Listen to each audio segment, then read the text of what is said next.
Hello, and welcome to Beyond Bereavement, The Power of Planning. My name is Beatrice Tony Bailey, and I am your television host and the author of the book, Farewell, My Friend. Farewell, My Friend was written as a result of the many lessons I learned while taking care of my late husband.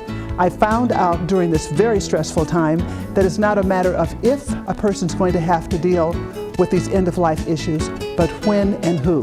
Beyond Bereavement, The Power of Planning is a collaborative effort between the Interfaith Service Bureau and its television station, RCC TV, and Eastline Memorial Park.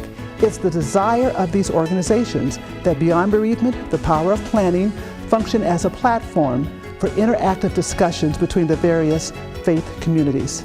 Won't you join us?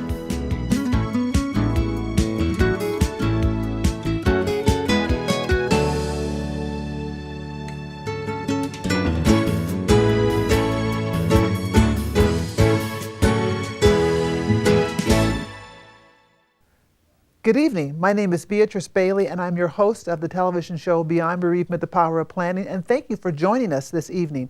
This evening's episode is really a two-part episode. We're going to ask you to stay with us definitely and come back next week when we talk about another aspect of Alzheimer's. So this is really Alzheimer's awareness, and I'd like to introduce some wonderful people that I have in the office, studio, my pretend room, whatever you want to call it today. And Roberta and I met when we both attended the California Coalition for Caregivers, and I was just so impressed by her enthusiasm when it came to talking about being a caregiver for Alzheimer's. And we hope to demystify some of the aspects associated with Alzheimer's. So we're going to have Roberta here, and we have a wonderful family here. We're going to actually put a face to Alzheimer's. So Roberta, would you introduce yourself and tell us a little bit about your background? Yes, I'm Roberta Rimbault, and I became interested in this subject because of the ordeal my husband and I went through getting his subsequent diagnosis, and that eventually led to placement. In the process, I got a graduate certificate in gerontology, and now I'm getting a master's degree in health education to really raise awareness about the increasing prevalence as our population is aging. The threat of Alzheimer's is going to be doubling in the next 20 years. And we're going to talk about that because when Roberta and I were discussing this episode, she told me that some people as young as 45, 50 are coming down with Alzheimer's. I thought, well, you have to be like, I don't know, 70, 75, 80. I mean, I don't know. So there's a whole bunch of misinformation out there about Alzheimer's. And I told Roberta, it's a lot like chasing smoke. You think you got a hand on it, and there's a whole bunch of misinformation. So we're going to give you a good platform during the course of this show, and certainly the one that follows, that would at least allow you to be more conversant when it comes to Alzheimer's. Now, would you introduce yourself, this handsome gentleman here? My name is Richard Dobson. Okay. And this is my mother, Dorothy Dobson, who currently is in with stages of Alzheimer's. Right. Lovely Dorothy. When I met Dorothy, I said, she's a pretty little thing. She really is. And I thought, you've got to be Indian. She said, she's some of everything. You can look at her facial features. She has, so she's got a little bit of everything going on there. Okay? Now, we're going to talk about baseline information regarding Alzheimer's. The who, what, when, where, and how. Who is Mr. Alzheimer? What we first want to establish is that dementia can happen to anybody at any time. Substance abuse and alcoholism can lead to dementia.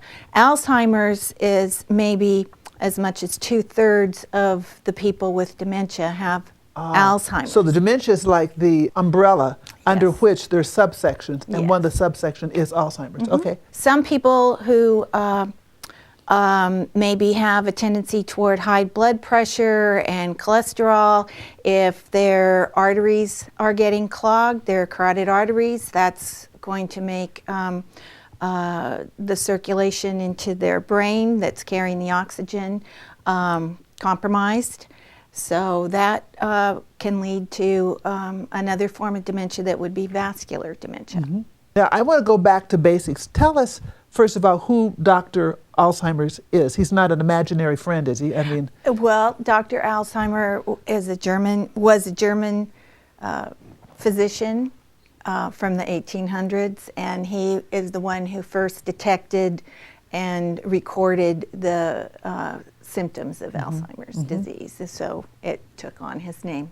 well, now, how did he do it? Because again, just briefly stating, as we mentioned earlier, it's a lot like chasing smoke. It's like all over the place. You kind of think it's this, kind of think it's that. It's really something else. I mean, how did he? Do you know anything about the research? How he actually pinpointed it? The most up-to-date research, of course, they're looking at genetic components, but it's important to understand that even if they detect that there are these markers and a person has them, it doesn't necessarily mean they're subject to getting Alzheimer's.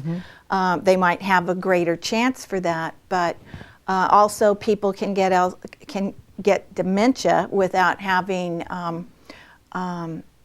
that genetic component. So there's lots to do with research, and that needs to be acknowledged too, because the funding is needed for that.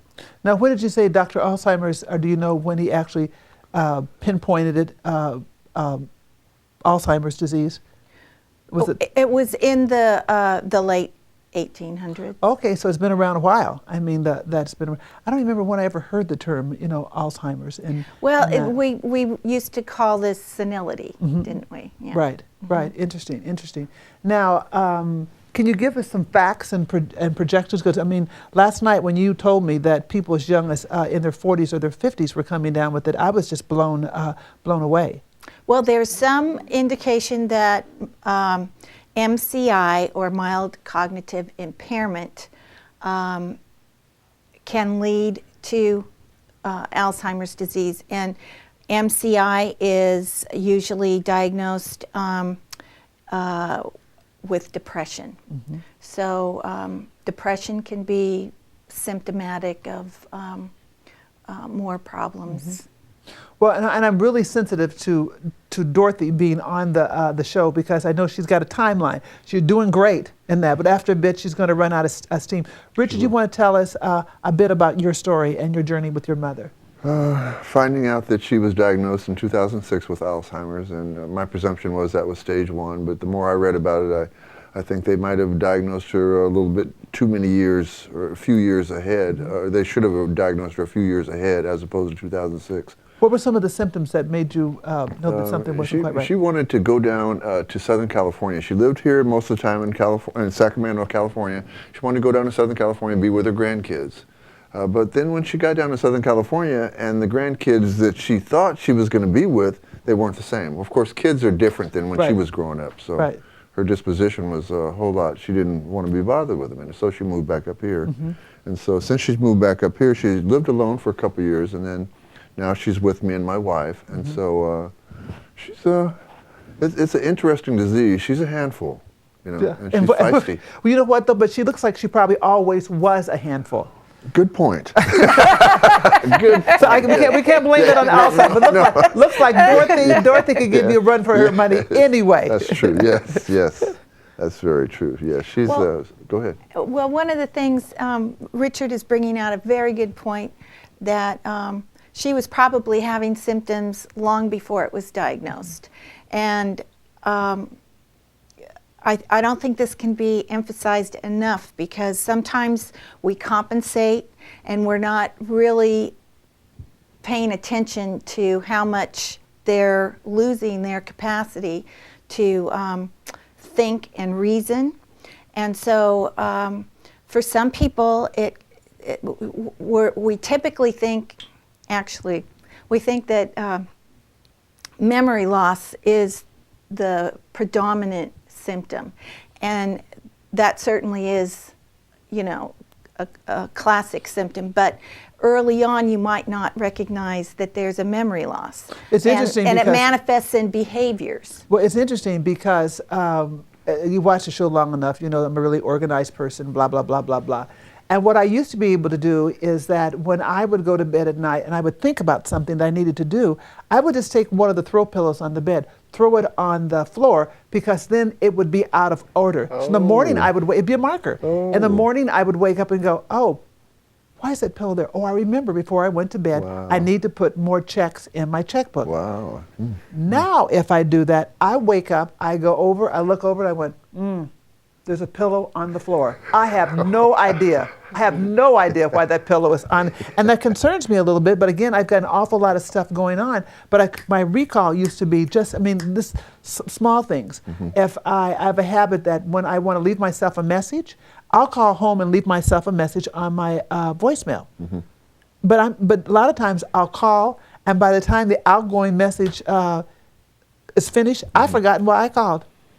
Now, what is that? I forgot why I called. I'll go, and I'll leave a message, hi, I don't know why I called you. And then I hang up. Well, I think we all go through, there's a range of degrees, we can say. But if you can't perform certain tasks that you customarily did. What are those tasks? The activities of daily living?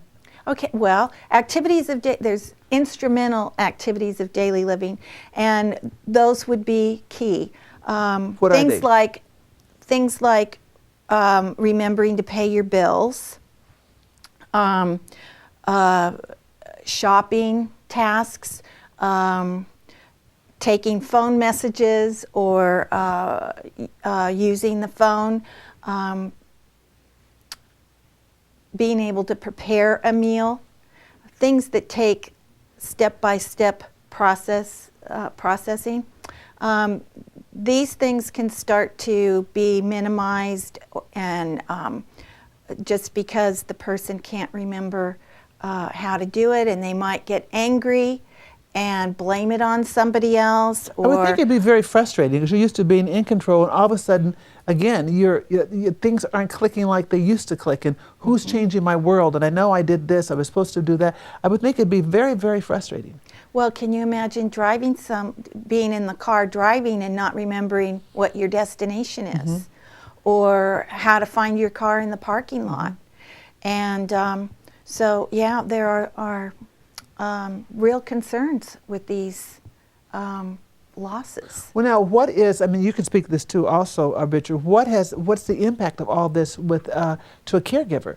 Because caregivers are near and dear to my heart, and in my house in some cases, but near and dear to my heart. That it's got to be a tremendous impact, because it's not like the person has a broken leg and you wait for mom to get her leg set, and then the splint's over, and then we'll get back and she can go shopping, and then she can cook that peach cobbler. So that's not what's going on. This is, like they say, Alzheimer's is a long goodbye. The person is there, they look whole, but they're not. So it's got to be a tremendous impact on caregivers. It's likened to the last stage of life. She hates it when she goes to one room to the other, and she calls my name constantly. Whether she's at the daycare or at the house, she's constantly calling my nickname when I was growing up. Ricky. Ricky. Yes. You look pretty advanced to be a Ricky. Well, I do, but nonetheless, I'll always be Ricky in her eyes, Ricky, right? yes. I'll always be her baby, but nonetheless, so she gets pretty frustrated about it herself, and to the point where she gets angry at herself. And then sometimes she will strike out at me and my wife, but we understand it's the disease that's working against her, and she has no control over it and everything, and so she's a blessing. I'd have to say all the years that I've done different things in my life, it's prepared me, I'd have to say, for this. To be called Ricky once again. Right. Well, you know what? And you are a credit. Circle. You are a credit to your relationship to your mother, because a lot of people, as their parents become old or infirmed or have issues in that, they're just too busy in their lives, and they're going to put their parents away. And sometimes that's okay. You want to do that for safety reasons and that. But you've taken the position that you're going to take care of your mom as long as you can. Now, what kind of impact does that have on you and your family unit? That's tough. It is tough. Currently, my wife and I have emphysema, so I don't work, and so I'm at home and I'm able to be around her. And then if I need to take her anywhere, I take her everywhere. My sister and my wife will both say that they could go on a ship, a cruise somewhere, my mom would just be fine with me, just having a Ricky around. So that's comforting somewhat to me, but if I'm not around and they're taking care of her, it's disheartening to me that she would do that, but that's just second nature for her now, because I'm the primary caregiver. Right. And you're a man, which is kind of atypical. Usually the primary caregiver, of my understanding, That's right. it's a woman. So hats off to you, my brother. Thank you. But you bring up an interesting point, B, because Richard being such a devoted son, and there are certainly devoted adult children, but sometimes it's difficult for the adult child to accept their parents' limitations, and they might go through a process of denial that tends to be in conflict with the primary caregiver, the mother, or the father, and so this can create dynamics that tends to compound the whole confusion and conflict, and sometimes leads to crisis. You know what? And I would think also there'd be another layer on top of that if it's part of a blended family. If you're I'm taking care of my husband, but it's not the kid's father. You've got that kind of thing. So I would think that that would be just another issue. And also there's a study that showed in general the spouse tends to become more accepting than the adult children. And the adult children will tend to say, but dad can still mow the lawn, or dad can, so these are their coping mechanisms, where mom is accepting that it's not going to go on for another month. And plus, I think since mom or dad would be there handling on a day-to-day, they would be able to have a concentrated view of what's really going on. If the kids check in periodically, and they happen to check in on good days, well, nothing wrong with mom. I mean, she's a little forgetful. Nothing wrong with dad. He can still mow the lawn. They don't have the continuum of the behaviors that they're dealing with. And let alone if you had a child that lived out of state, out of town, that's not your biological child that comes in, and you've got the evil stepmother, evil stepfather, whatever, taking care of their dad or their mom, they may see dad or mom again on a good day. And so you've got, again, it's back to the chasing smoke. Yeah. Well, and then if you have the loved one with the dementia, who part of the problem is the judgment and reasoning. So then there can be these attacks of paranoia, and somebody's taking my money. Isn't that one of the key ones? Someone's trying to get my money, someone's trying to... And oftentimes it's the primary caregiver who suffers the most grief over this, where the other adult children are saying, well, dad says you're taking the money, or mom says, and they're the ones that are concentrating all this care. And so this is why support groups are really, really valuable. Yeah, it's important. Now, can you tell us, I guess there's like 10 or 15, 20, 4, 5, 6 signs and symptoms of dementia? There's 10. There's 10, okay, yes. Great. Probably 15 for me, and I'm already manifesting 5 of them right now. So we touched on 2, certainly memory loss. So the pillow on the floor is maybe an issue, may not be an issue? Well, I say forgive yourself, because we all... We all have pillows on the floor. Well, we're all, our processing tends to slow down as we age, and it doesn't mean that we're dysfunctional. Anyway, but difficulty performing familiar tasks. We talked about cooking. Okay, here's an example with my husband. He would feed our dog, and we had a little cabinet where I kept the dog food. And one day he goes over to the cabinet where the cereal and and he's asking me, where is the dog food? So certainly this is an indication of a familiar task that he's not able to perform. But it's also an interesting insight that a person with dementia is going to look at eye level for everything. Oh. So you might, as a caregiver, get annoyed that they're asking you where something is, and it's where it always was. But if it's not at eye level, they're not going to see it. I heard someone say once that you can tell that if there's really an issue, if you forget where the iron is, that's not a problem. If you forget what the iron is for, that is a problem. Mm-hmm, mm-hmm. Yeah. So that would lead us to, it's listed as number 7, but misplacing things. Mm-hmm. So if the iron is in the freezer, you know, that could be an issue. We all misplace our keys, and there's little tricks we can Have do. you seen the keys to my car? I lost the key there. I can't find them. I really can't. But if the keys turn up, you know, in the planter box or something, you know, there might be an issue. Problems with language, and a sample or an example of this would be if you ask the person what this is, and they say it's a clock, Mm-hmm. or they're struggling, they can't say wristwatch, the thing that ticks. Mm-hmm. Okay, so they can't. I'm in trouble here. Big trouble. So then we have disorientation to time and place. You might see the person with dementia putting on lots of layering clothes, and yet it's 100 degrees outside. Mm-hmm. Well, if the air conditioning is on, to them it might as well be winter, because they're just relating to what their sensations are, not to what the reality Mm-hmm. is. Mm-hmm. Is that number 10? No, but we talked about the poor judgment. Okay, one time a door-to-door salesman came to sell magazines, and my husband wasn't even reading anymore because he couldn't retain new information. Mm-hmm. But he ordered $132 worth of magazines. Wow.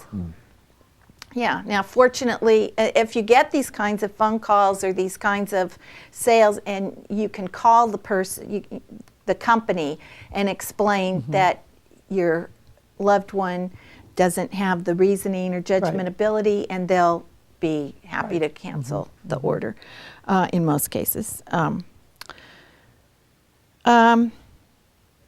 Changes in personality, and this is something that Richard brought out too.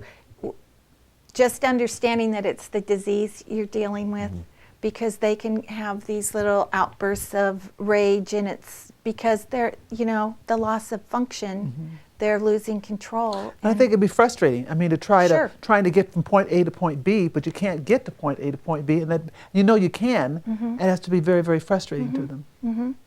So, and then one that probably happened as the first signal for me was noticing my husband's lack of initiative. And so, for example, we were in this neighborhood little financial club, and we're supposed to give a report on a stock, and he said, you know, I'm not doing this anymore. And I didn't understand. I thought he enjoyed this. And so certain things that he used to enjoy, he wasn't enjoying anymore. He was taking more naps, and this could be that he didn't have the initiative to do anything else, and he would walk the dog, and then he was getting lost in the neighborhood. So that's Because you read about that often about people that have Alzheimer's. They're lost, and they have. I remember in our neighborhood, some little lady, she was lost, and she was very, very confused. And the neighbors took her in to were able to find out, you know, who she belonged to, and that. And I guess I'm sure we'll cover that when we do the board and care segment, which comes on next week. It's really not next week. We're really filming it today, but we're going to pretend it's next week. So you guys act like it's next week. We'll have the same clothes on, but it's next week. But that would be a real concern regarding that, I would think. Well, wandering is certainly an issue, especially for the safety and security of the loved one, and the worry that the family has. Right. So there are little bracelets that you can get from the Alzheimer's Association, and now they're starting to market the little GPS. Centers, I would think. Yeah, yeah, Be able to follow mom on the map. yeah. Yes. Whoop, she's yes. over there. Oh, she's over there. So, I need one for me. but those are the 10 warning signs, and you can get this information. I'd just like to say the Alzheimer's Association, alzheimers.org. There's also the Alzheimer's Aid Society, and Del Oro is for the family caregiver. And, Wonderful organization. and so they can provide respite care and legal assistance, and so there are resources in the community that caregivers need to access. Well, hopefully you'll be able to write down all 10 of those symptoms and check off the list for the ones that may apply to you or might be applying to you and things of that sort. We're going to break now for a brief commercial message. We're going to come back. We're going to have another family in here that's going to share their stories, and we've got more information to share with you. So stay tuned.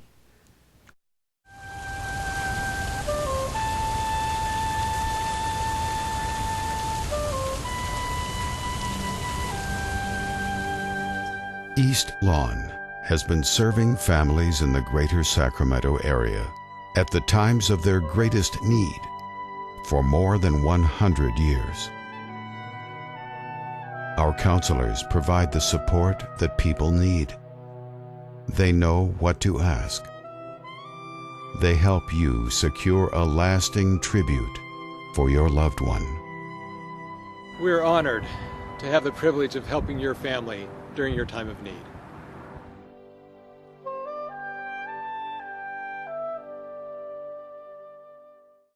Okay, you're back. Thanks for tuning back in. Now, Roberta has gave us some information about the 10 symptoms and signs associated with Alzheimer's. We're going to go over that, but we also have another lovely couple in the studio this evening. Would you please introduce yourself? My name is Nicole Williams, and this is my husband, Mart. Okay. Now, it's interesting. The last group of people that we had Richard and Dorothy, and we want to thank them so much for taking time to come in. It was a challenge for Dorothy, but I thought she hung in there pretty good. She's a tough little lady, so we certainly want to thank them for coming in. Now, I'm really excited to be able to talk to Mart because he's very, very cognizant about what's going on. So he's really going to be able to give us some real insight into what he has experienced and how his life has changed. But before we broke for commercial, we were talking about the 10 different symptoms associated with Alzheimer's. And I'm going to list a couple of things, and Roberta's going to give the Alzheimer's symptoms. Now, you want to know what the difference is. Memory changes that are normal with aging would be you might be forgetting part of an experience. But if you have Alzheimer's, Well, you forget the whole experience. And the example I can give with my husband, we were sitting having a meal with friends, and we were talking about Hawaii. And my husband interrupted the conversation to ask, have we ever been to Hawaii? And we had celebrated his birthday there like the year before. Mm-hmm. So that would be an example of forgetting a whole experience instead of just a part of one. Well, but maybe Nicole can relate to that. I don't know. Well, example of normal aging would be, you know, what year did we go to Hawaii or something? We had an instance about a year ago. We ran into this woman in the mall, and she walked up to Mart, and she says, "You're Mart, right?" And he looked at her, and he said, "Yeah." She says, "Well, I'm so-and-so." And it, didn't register at all. And so I talked to her, to find out who she was. She was the sister of his ex-wife. And he did not remember his ex-wife. Mm-hmm. That's Alzheimer's. Mm-hmm. Fascinating, fascinating. Another normal changes in memory as you age is that you often are able to remember later. I can't remember. Oh, you wake up in the middle of the night, 2 o'clock in the morning. It was Robert Redford. That's who was in that movie. Yeah. In the middle of the night. However, with Alzheimer's, well, you're rarely able to remember anything. And in fact, you can't. When my husband was first assessed, it was like he couldn't retain any new information for 9 minutes. 9 minutes was the limit, and then he would forget. And so, as the disease progressed, he couldn't remember anything new after 5 minutes. So if he's introduced to somebody new, he wouldn't remember who they were. And whenever I would see him and we were in the company of other people, he would always introduce me as his wife. Oh, have you met my wife? So that was rather endearing. He's happy to have you for a wife. He sure Right, there, was. absolutely, absolutely. Now, if you have normal memory changes as you age, you usually are able to follow written and spoken directions. With Alzheimer's, Well, you're laughing. Talk to me, girl. Well, you can leave I can leave a list of things for Mart to do, and sometimes he can do them. He can follow the list, but sometimes it really doesn't make sense to him. And you know, the steps that it would take to go and get the lawnmower to mow the lawn, he would forget how to start the lawnmower. Mm-hmm. So he may or may not be able to understand what's on the list. Tell us, Mart. I mean, what's it like? What like? Juggling Alzheimer's. I don't juggle Alzheimer's. Oh, we've got a comedian in the audience here today. Okay. Instead of just saying Alzheimer's, I heard that all around here all morning long like that. That doesn't mean a lot to me like that. It means we're some kind of disease in there like that, and I'm supposed to be stupid or crazy, one or the other like that, but I don't think I am all the time like that. What's your biggest frustration? I don't have too many large frustrations. I don't know of any major frustrations. Have things changed in your life over the last few years? I go to you take me to other places, and then we go and look in with the people there, and do stuff and walk around and etc. How's your life changed, Nicole? And by the way, you've got phenomenal skin. What do you do to have your skin? It's beautiful. Oh, thank you. What, the fat just feels Oh, wrinkles. stop. Stop. I do it like that all the time. Yeah, right. That's how she gets it. No wrinkles, no wrinkles. Well, it changes everything. It changes my concept of our future, of my future. And when was he diagnosed? How long ago? Be 3 years ago in January. And he was 70 when he was diagnosed, which is fairly young. And he was a very vital man, highly educated, professional man, had his own business for all these years. And, the person you knew is different. Part of it's aging, and that's part of his struggle to understand, because he just feels it's aging. But my problem is hanging on too much to the past. Well, particularly in view of the fact he's a very handsome man. I mean, he looks, apparently very conceited, but that's okay. He's a very handsome man with gorgeous silver hair and all that. So he looks like he did before. In that, but he's not able to function like he did before, and that's got to be frustrating. No, and the thing is, when part of the attraction was his brilliant mind. He's very quick, and his sense of humor and all of that is just fascinating. And as that changes, as it does with the progression of the illness, there's a sense of loss. But he lives in the present all the time, which is actually a good lesson for me. Well, you know what? It is also a good lesson for so many of us. So many of us spend so much time chewing on what went wrong in our past and then preparing for the future. I need to do that you really don't enjoy the present. So inside of that, there's a lesson for us to learn inside of that. Enjoy, because tomorrow we're not given tomorrow. So we've got to be able to thoroughly put our arms around and enjoy the present. And that's what you'll notice with a lot of people, especially sort of the middle stages of Alzheimer's, which is where he is. Everything is the present. He doesn't think about the future. He doesn't think much about the past. It is just now. And he's basically very happy. He seems like really happy. Because he's not frustrated. No. No. And he has not lost his sense of humor. which is endearing and very, very important. Yeah, very, very important. Yeah, because it would be frustrating if you're worried. So much of our time and energy is spent about the fact that you didn't win the skating competition when you were 12. That your first marriage didn't go well, and your ex-husband is a monkey, or your ex-wife's a baboon, or whatever it is. And then I wonder if I'm going to meet my true love, and I wonder if my kids are going to take care of me when I am an old lady, and I wonder if my grandkids. You can't control that. But what can you can put your arms around today? And that's something that, again, we live in such a convoluted, high-stressed society. Find out what you can do to squeeze the best that you can out of today. You bet. Yeah. When Mart was asked at an Alzheimer conference a couple of years ago what he wanted to get across to people, and he said, appreciate me for who I am right now. Wonderful. Don't talk about what I used to be or what I've lost. Think about who I am right now. And it's really hard to hold on to that, but you know, I struggle with it ongoing. But you also have a really positive, I guess we wouldn't have really mean curmudgeons on the show or something like that, but you're a very upbeat, positive person, and that has to be sustaining to you as well. Yes, I mean, it's certainly something I work at. See this, back to options and choices. Yeah. I am part of caregiver support groups, which I highly recommend because nobody can appreciate the trials and tribulations of your day-to-day life. The unique trials and tribulations. Yes, like other people who are in it. And so you can go in there and talk with people and problem solve with them and learn from their experience. I also see a therapist on a regular basis, and her big mantra is, who are you? Right. You do not have the diagnosis. Right. And who are you going to be in the future?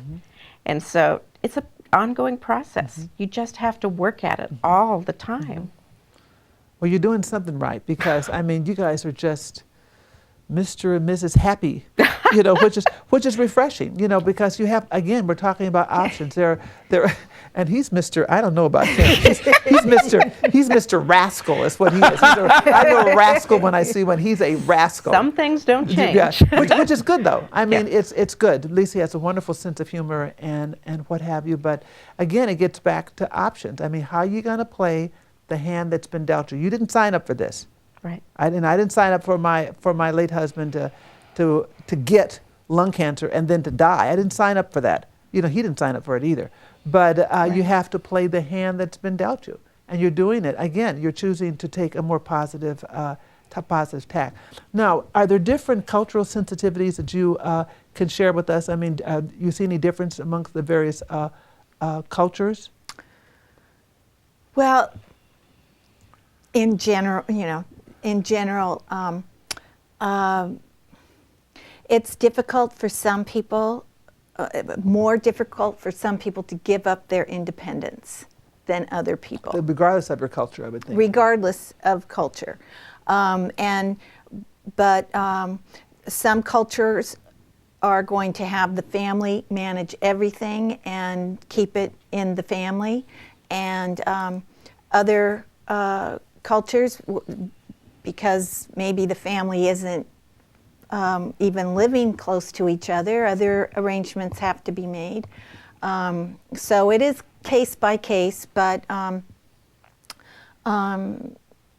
like you say, we all have to manage what we're dealt with, and yeah, and I would think that some of the cultural traditions would be you will keep mom at home. There is extended family, so you're used to having mother live there, grandmother live there, and things of that sort. But again, we're so spread out nationwide. You know, it was interesting. My son built a lovely new house, and he has a room downstairs that he wants me to move into. But I looked at the room. It's next to the laundry room and off the kitchen. Those are maid quarters, you know. So you're going to take care of your son. Yeah. So it's like he said he let me out every now and then. I could walk in the backyard or whatever. And I went, don't sign me up for that program. I said the laundry room and now. But again, that is an option, you know, and that's but also you're bringing up an issue.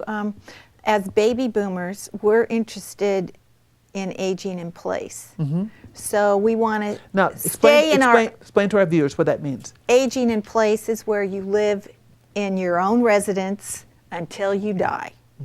And but with a disease like Alzheimer's, sometimes that's not the option that's most appropriate when safety and security. And safety and security is very, very important because again, a lot of your Alzheimer's patients are ambulatory. They can get up and go. I mean, they can just get up and go, and so they wander about. And if they have health issues where they need medication and things of that sort, you always get the Amber Alerts or things. I guess Amber's for kids, but you know the alerts that you get on the news and that so and so has been missing. She's wandered away. You know, and that just it's just gut wrenching, but that can happen. Yeah, and because they can, you know, a person with dementia can forget to eat, to hydrate themselves, and so there are a lot of considerations when it comes to care and security. Now, what's the doctor's role in all this? Well, Because I know you had a struggle with your doctor trying to figure out. and Again, we're I back to think- chasing smoke. exactly, wouldn't you say, Nicole? So we've really bonded on this issue, and I tend to relate so much to what Nicole has been experiencing, and Well, like what? Give us and a- I like that Mart and my husband both had exceptional senses of humor. Yeah. I want to say that when I first noticed symptoms, and Like what time period? How long ago? well, about 5 years ago, I was really identifying symptoms. At first, I wasn't sure if he was just being contrary, Which husbands sometimes are known to do. which all people and be. do, you know. No, we're blaming the men this episode. But I went with him to a doctor appointment about something else, and then I brought up, I said, you know, his memory seems to be having issues. And the doctor, a young man in an HMO, he looked at me very condescendingly. Of course. And said, well, you're just younger. You don't understand. Forgetfulness is a normal part of aging. See? And I said, forgetting where you put your keys is normal. Forgetting where Highway 50 is or that it exists is not normal. He said, well, I guess we could probably do some tests. They did the mini mental status where they ask all the questions, you know. There's a checkoff form or something? Yeah, he had his assistant ask the questions, and then the doctor comes back in. He said, well, the test shows there may be some issue going on. You probably have Alzheimer's. And left. Well, thank you for sharing, doctor. To me, it was like he walked in with a hand grenade, pulled the pin, threw it down, and left the room. I said, good luck with that. Yeah. Didn't bother to say that even. Right. Yeah, It was up to me, and you had a similar. I had a similar experience, and so that's pretty much what's driven, I think, both of us on this mission to raise awareness, and not just for the public, but for the medical community as well. In fact, Do they take courses? Do they have courses they're supposed to take, or Well, it's not going away. Yeah, there are some available, not necessarily mandatory, but I'm on a newly formed Alzheimer's California Task Force subcommittee, and so these ideas are going to be generated to present a format for getting the help that's going to be needed, as we can't ignore that this population is going to double in the next 10, 20 years. Double in the next 10 or 20 years. Wow. And you're saying also people are being impacted and identified at a much earlier age. Yes. So getting back to the caregiver identifying these symptoms, you don't necessarily know what those 10 symptoms and signs are, and we probably should stress that. And so when you go to the physician's office in a 10-minute visit, they're not really going to be able to do much of an assessment. So in my case, my husband had a background of in the medical profession, so he had the doctor convinced that his wife was menopausal and wasn't taking her Premarin. Oh, well, there you go. And the doctor Offload the doctor had no way of knowing that my husband had promoted Premarin, launched Premarin, had a whole history about that drug. So anyway, and maybe because we are younger in age, there's a perception that wasn't very culturally sensitive. So. Interesting, interesting. Now, we mentioned earlier the 10 signs. I'm going to run over the 10 warning signs of Alzheimer's disease again. Memory loss, difficulty performing familiar tasks, problems with language, disorientation to time and place, poor or decreased judgment, problems with abstract thinking. Now, what does that mean? Well, abstract thinking would be like numbers and not being able to balance the checkbook anymore, or just avoiding things that require that kind of thinking process. Okay.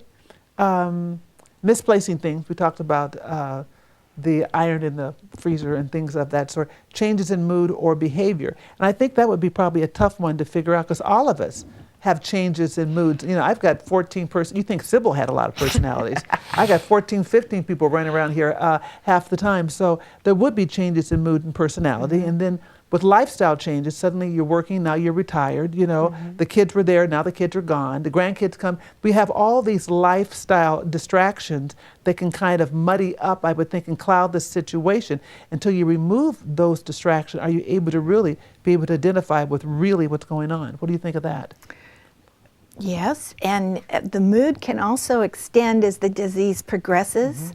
I remember a lovely lady that lived in a facility that anytime you passed by her room and would greet her, she would attack you with a lot of verbal expletives. Like G. Willikers? No, I don't think that's the one.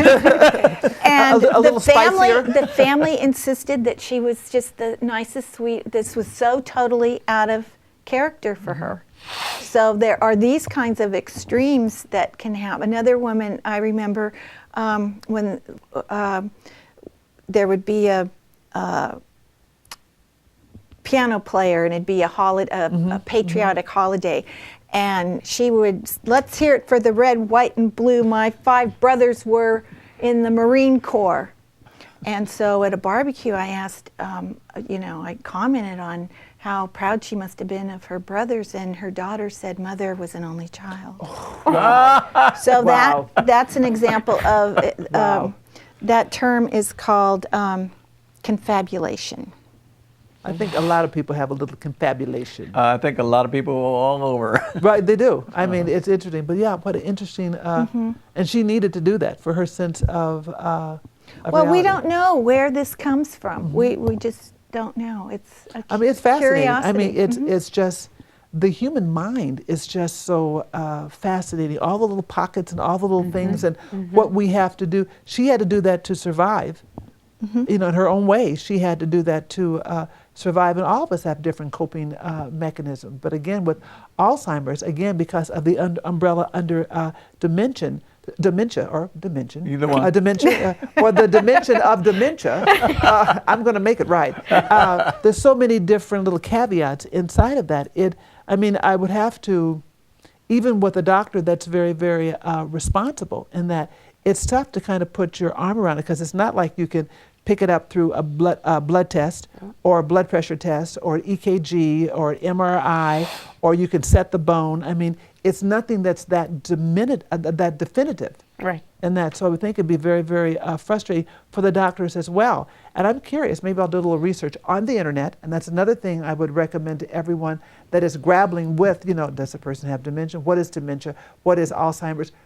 Most of us have a computer. If not, go to the library, study to show yourself approved.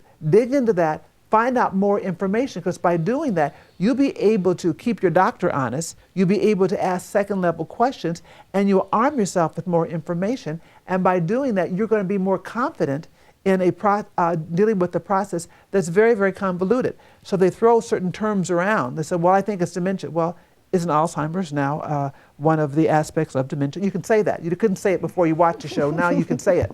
So again, arming yourself with this information is one of the best things that you can do. Now, also doing some of the research on information that you sent me. Practice guidelines. What are some of the practice guidelines? Oh, well, practice guidelines would be more for the clinician to follow once a diagnosis is made. And so there are the assessment process of certain assessments, there's many now, but the mini cog, clock drawing, a test that includes the clock drawing is much more. What is that? Literally, they draw a clock? Why? Well, because there's an order involved with those numbers. And so it's interesting to see sometimes a person with Alzheimer's or dementia will draw kind of an amoeba for the clock face, or sometimes An amoeba is like not a regular one? Yeah, just a circle-ish nondescript shape that connects. Okay, or maybe they can manage the circle, but all the numbers are collected at a certain area. Did he have this test? Oh yes, and he has it every 6 months. It's called the mini mental status exam, and Well, the mini mental status exam doesn't have the clock drawing. That's okay, and that probably isn't as widely used as it's been in the past because it doesn't include the clock. So what does it entail? Mini cog is probably what. Okay, well, what they ask him every 6 months, is do you know the date? What day of the week? What month? What year? Do you know who the president is? Do you know what state you live in? I'm going to give you 3 terms: apple, table, car, whatever it is. And I'm going to ask you these 3 items again in a few minutes, and I want you to be able to tell me what those are. Yeah, apple, table, car. Then they go on and they ask several other questions. Like spell world backwards. Oh yeah, that's nice. Or count backwards from 100 by 7. Don't ever ask me that, Right. even when I'm I stayed up late one night trying to do that. And then they come back and say, now what were those 3 items I wanted you Apple, to... table, car. Yeah, doing very well. But in that order. They continue. Then they'll give you, I want you to take this piece of paper, fold it over, and then fold it over again, and then place it on the floor. Because as they advance in this disease, they lose the ability to be able to follow a series of commands. They may take the paper and they may fold it, but then they will forget what else they're supposed to do. So they. Oh, you're going to wad yours up and throw it on the floor and be done? That's one way, see? Options. But, they test them every time on this, and then they keep track of the score, and it's supposed to help them see the progression. Now, there are assessments for the caregiver, and I don't think that they're, to assess what you're experiencing with your loved one. Is this for the caregiver? Yes, yes, and this can be really instrumental in helping the physician make a diagnosis because you can't necessarily rely on the information you get from the patient.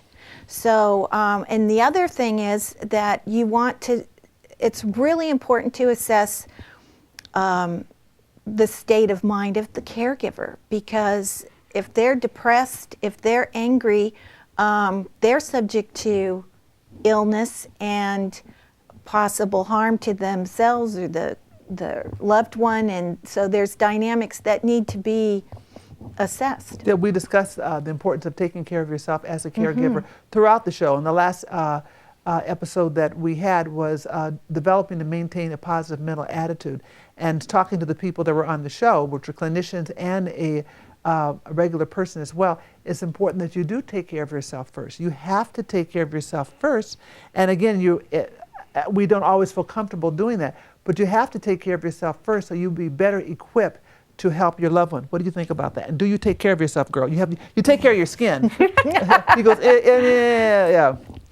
I don't do as good a job as I should. Why? Well, I was never raised, never put myself first, you know. You're a mother. Are you from the Midwest? Iowa. I'm from Iowa. I know. I'm from Iowa. Where?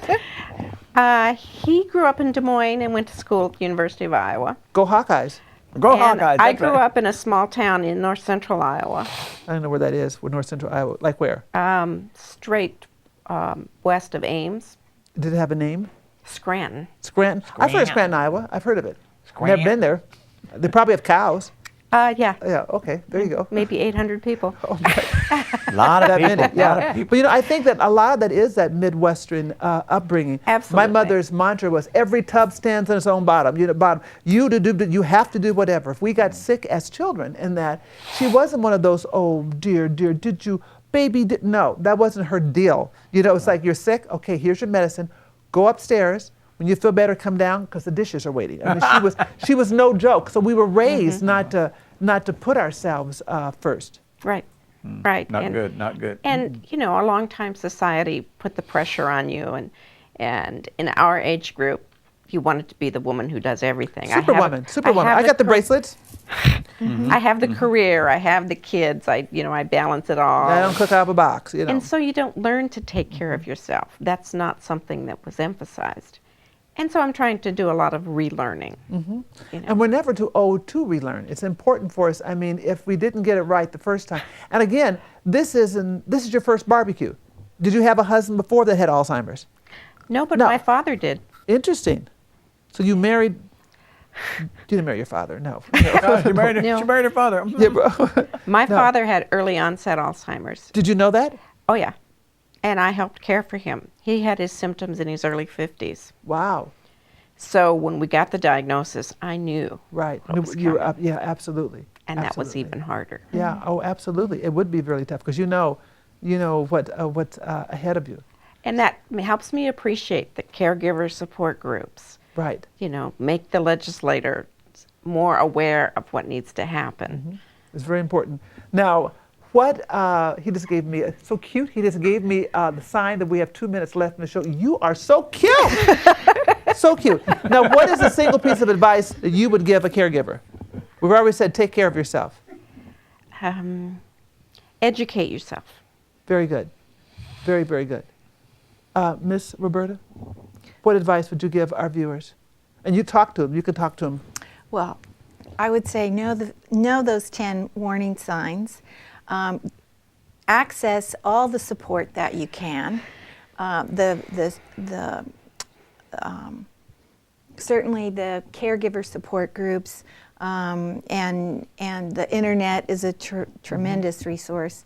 And also find out from your medical providers what's available and let them know what you're dealing with. Yeah. And push and push and push until you find out. Right, exactly. You must be your own advocate in that regard. Well, I want to thank you so much for coming in. I enjoyed you. I particularly enjoyed your sense of humor. And we've seen two different faces to this very unique disease called Alzheimer's. But we want you to tune in next week, because we're really going to do it after the show, but we're going to pretend it's next week, okay? Where we're going to talk about the issues and concerns associated with Alzheimer's board and care. It's real important for you to find out about that because there's special considerations and you've got different legalities and you need to know your rights and things of that sort. So thanks for tuning in, and we hope that you will tune in next week for part 2 on this Alzheimer's episode. Thanks so much. Good night.